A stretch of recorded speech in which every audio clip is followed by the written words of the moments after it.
joined today by two members of Sisters of Mercy, Andrew Andreas and Andreas. Nice to have you along. I'm really glad you could join us, especially in Hamburg, which is your hometown. Not your hometown particularly, I guess. Yeah, you've lived here all your life? Well, grew up in sort of a suburb, but I'm living here since years now, in the centre. But Andrew, this is not your born and bred place. I don't have a born and bred place. My father was in the Air Force, so I don't come from anywhere. Why did you choose particularly Hamburg? Is there something about it that really appealed as a place to live in? It just felt comfortable, and you don't see a lot of the town when you just move through, but it felt better than anywhere else that we just moved through when we were playing. I kind of gravitated here. And it's 8 years. Yeah, I only came for 2 months originally, just to clear my head, but I just never made it back. Fair enough, it's a pretty good recommendation for a place.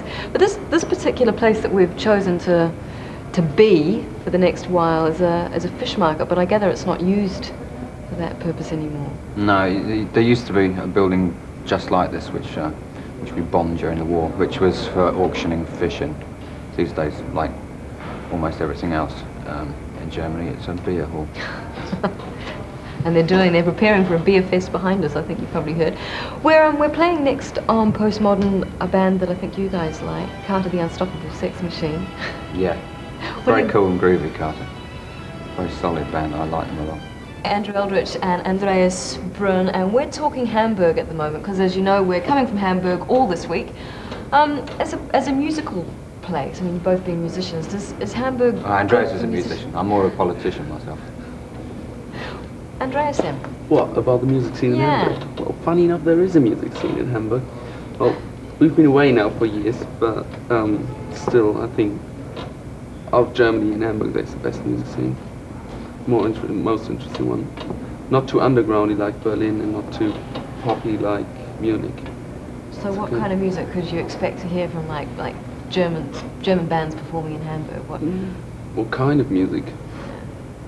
It's not homogenous enough to kind of put a label to it. No. Really. Bit of this, bit of that. But it's not completely useless music. Like you hear some Berlin bands. I mean, are the radio stations here good to their local musicians, or does it work like that? Yeah, not good to anybody. Not good. It's like completely top 40. They're waiting for the next Boney M. Yeah. thing. Oh, I see. Not good. They're waiting for the next Frank Furrian to do something hideous. What about Sisters of Mercy? Does your music get played? Oh, no. No, not really. No.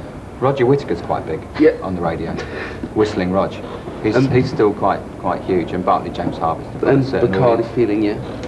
Does it bother you? No. No. One of the healthy things about German music generally, or rather German music fans, is that it's not the same kind of compartmentalising of music here, because popular music is so badly served by the media that there's a much stronger sense of it belonging to the people. It's done on that level in a much stronger way than anything else. Right. We're going to play next on Postmodern one of your tracks, More, as co-written, co-produced by... Tarted Up by Jim Steinman. Jim Steinman. Could you define Tarted Up? I mean, how did he change the original conception? He added the girls. He added the girls and what the girls sing. So he turned a sensible song into a sonic argument, which I'm not sure I win. And made a song 3 times as long. Yeah. As usual, 9 minutes. And I think, in fact, we are actually going to play the long version. This is More. But we've got time for one more song, and we're going to play R.E.M's radio song. I don't know if you guys are fans of R.E.M. Yeah, they always make intelligent stuff, which is refreshing. And if someone's got to get stinking rich every week, it might as well be them. So here's some more money for R.E.M. We're going to play their record. We're going to kick in our next track from Susie and the Banshees, who I believe you've got a soft spot for. Yeah, I've always liked the Banshees. They're one of the bands that the sisters kind of grew up with, and they're one of the few people that you always look forward to their next record, even if it's going to be lousy, because you know that sooner or later they're going to make another great one. I particularly like this one because the colours are nice, and it's really good to see Susie for the first time ever, I think, on film, actually looking like a woman and not like a girl. I like that. All right, Susie and the Banshees of Mercy, 2 of them. Anyway, I wanted to talk about the tour with Public Enemy that was sort of on again, off again in the States. What actually happened to that? Well, I think we've been fucked by the agency. Right.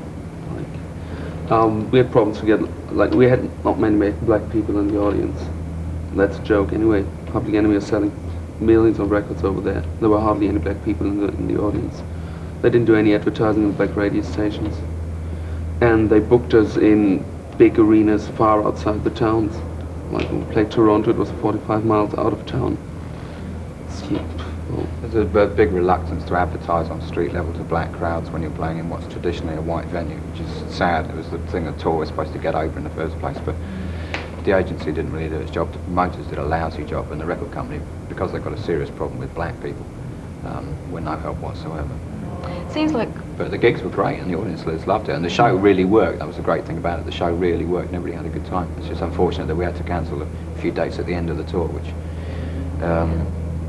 is probably more newsworthy, and people talk about those missing dates a lot more than they talk about the dates that we played that were great. But, you know, we did 2/3, 3/4 of the tour with Public Enemy, and we only counted 6 gigs at the end. It seems sort of like an odd coupling, Public Enemy and Sisters of Mercy. Was it like that in reality? No, it was very sweet. Going from one band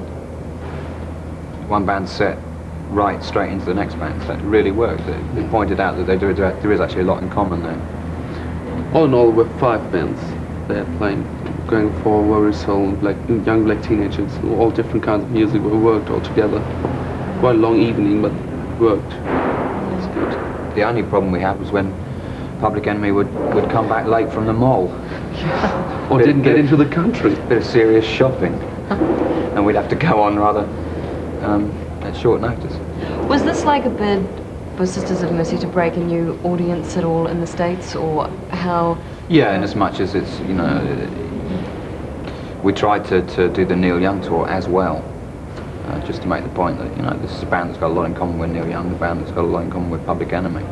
There is a tendency, particularly in America, to compartmentalise everything so much that music's not music anymore. It's just an